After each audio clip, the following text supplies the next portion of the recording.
Hello guys, welcome to economic classes. आज का हमारा टॉपिक है प्रत्यक्ष कर यानी कि डायरेक्ट टैक्स। हमारे इस टॉपिक के मेन पॉइंट से meaning, definition, kinds of direct tax, merits of direct tax, demerits of direct tax. सबसे पहले हम इसका मीनिंग देख लेते हैं। अर्थ क्या है? प्रत्यक्ष कर वह कर है जिसमें कर का प्रारंभिक भुगतान करने वाला व्यक्ति ही कर का अंतिम भार वहन करता है। अर्थात प्रत्यक्ष कर में कर के भार को दूसरे पर टालने की संभावना नहीं होती है। किसी भी व्यक्ति को पर जिस पर ये टैक्स लगाया गया वह व्यक्ति इस टैक्स को दूसरे पर नहीं टाल सकता, उसको वह टैक्स स्वयं देना होता है।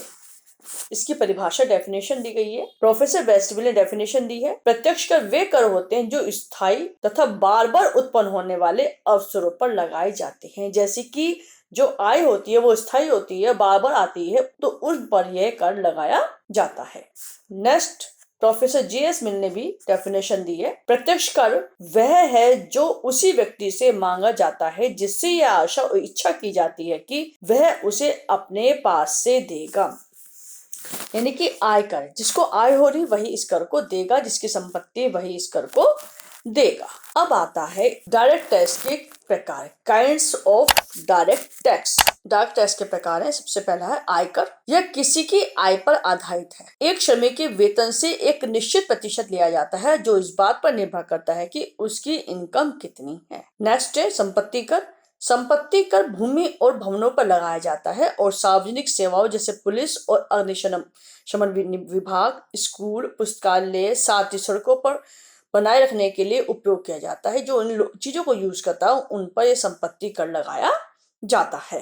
नेक्स्ट है करों का हस्तांतरण। स्थानांतरण करों को सबसे आम रूप संपत्ति कर होता है, यानी कि संपत्ति कर जो होता है।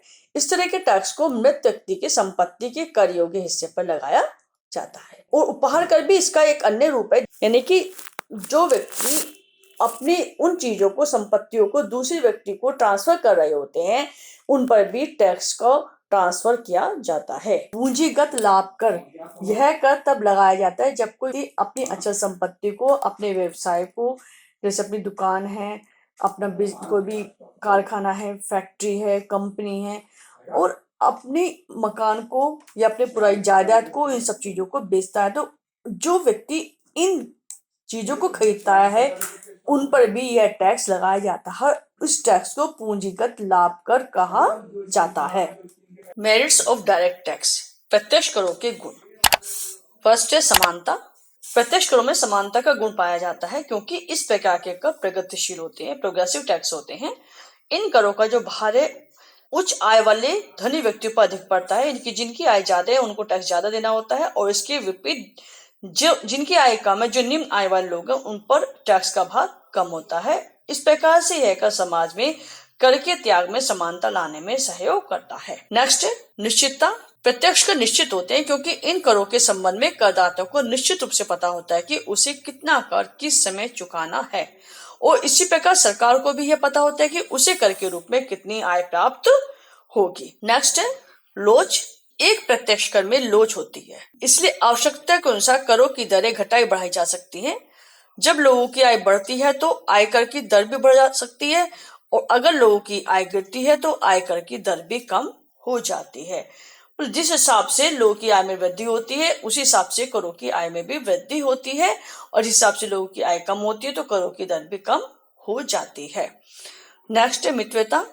प्रत्यक्ष करों में मितव्यता का गुण भी पाया जाता है क्योंकि इस प्रकार के करों को एकत्रित करने में शासन को बहुत कम खर्चा करना पड़ता है, क्योंकि प्रत्यक्ष कर सरकारी राजस्व का एक बहुत महत्वपूर्ण स्रोत है, और इस टैक्स को उसी समय ले लिया जाता है जब उनकी सैलरी आती है, वहीं से वहीं उनके सैलरी में से टैक्स की राशि काट ली जाती है। इसलिए गवर्नमेंट को इन टैक्सों को एकत्रित करने में बहुत कम खर्चा करना पड़ता है, इसलिए इनकी वसूली सस्ती पड़ती है।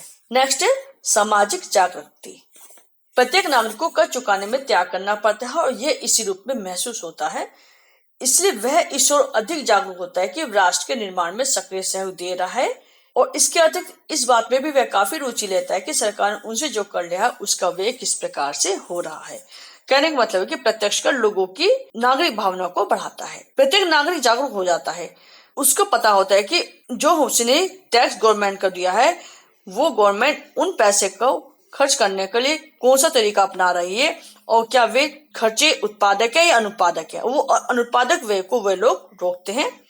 परिणाम स्वरूप सरकार अपने खर्च में सावधानी बरतती है। लोगों के जागरूक होने की वजह से गवर्नमेंट भी ली गई टैक्स की राशि को सही कार्यों में खर्च करती है। नेक्स्ट पॉइंट है असमानता की कमी।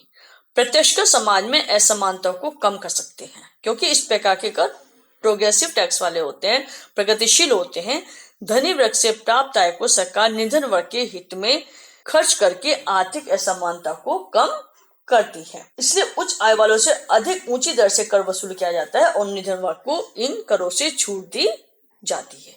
लास्ट पॉइंट है इसका न्यायपूर्ण।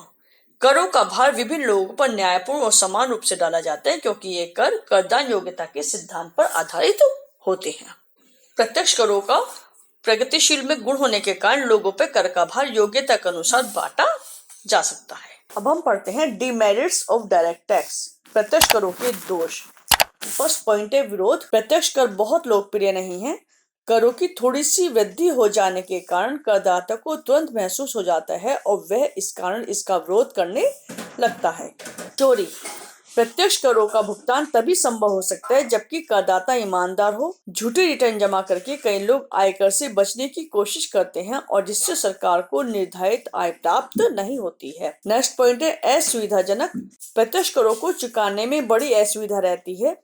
प्रत्येक करदाता को अपनी आय में से कर चुकाने के लिए अपनी कुल आय संबंधी खाता एवं विभिन्न स्रोतों से प्राप्त होने वाली आय का ब्यौरा सरकार को देना पड़ता है, जो उनके लिए बहुत कठिन होता है। नेक्स्ट है सीमित क्षेत्र।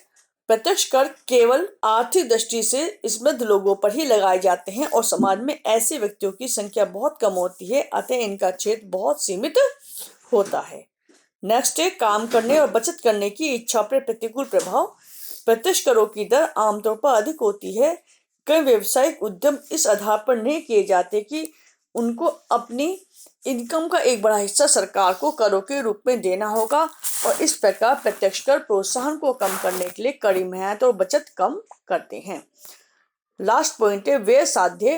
कर एकत्रित करने में कुशल, योग्य एवं विस्तृत प्रशासन तंत्र की आवश्यकता होती है, जिस पर बड़ी मात्रा में खर्च करना पड़ता है।